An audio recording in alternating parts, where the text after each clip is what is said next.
दक्षिण का द्वार माने जाने वाले कर्नाटक को गंवाने के बाद अब बीजेपी को स्थानीय नेताओं के चेहरों की ताकत का अंदाजा लग चुका है।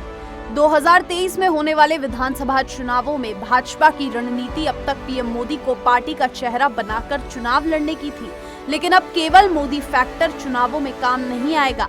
ऐसे में अगर चुनाव जीतना है तो पार्टी को किसी स्थानीय चेहरे को तो मैदान में उतारना ही पड़ेगा। राजस्थान में भी 6 महीने बाद चुनाव हैं। माना जा रहा है कि इस बात से भाजपा का वसुंधरा राजे गुट काफी खुश है, क्योंकि कर्नाटक में पार्टी की करारी हार के बाद राजे के समर्थकों को उम्मीद है कि अब शायद पार्टी वसुंधरा राजे को राजस्थान में भाजपा का चेहरा घोषित कर देगी। इसकी एक झलक तब देखने को मिली जब प्रदेशाध्यक्ष सीपी जोशी ने भी वसुंधरा राजे को पार्टी में वरिष्ठ बताया। वसुंधरा जी हमारी वरिष्ठ नेता है, माननीय पहले मुख्यमंत्री 2 बार रही हैं।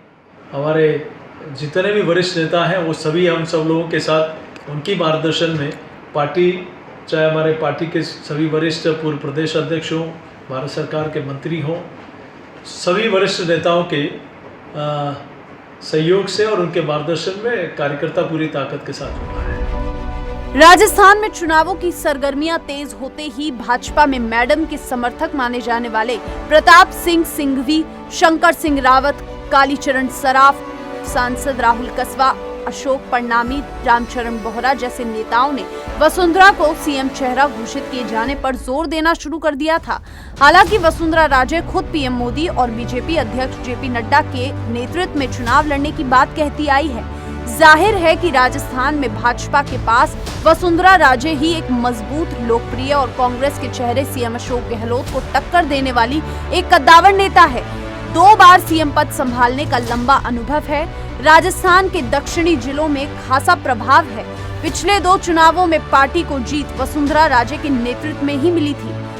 भाइयों, राजस्थान की ये जो भूमि है वो हमारी माँ है। इस माँ के माथे पर विकास का मुकुट बांधने के लिए हमारे बीच में कोई माई का लाल नहीं आ सकता, कोई नहीं आ सकता और ना कोई इसको रोक सकता है। मैं संगठन के सिपाही के रूप में आदरणीय मोदी जी के मार्गदर्शन में और राष्ट्रीय अध्यक्ष नड्डा जी के नेतृत्व में हमारी विचारधारा की मशाल को लेकर चल रही हूँ और आपको साथ लेकर चला रही हूँ। मैंने जो बालाजी की आस्था और आपके आशीर्वाद का जो दीप जलाया है वो किसी आंधी और तूफान से भाइयों मिट नहीं सकता है, चाहे कितनी भी कोशिश कर ले।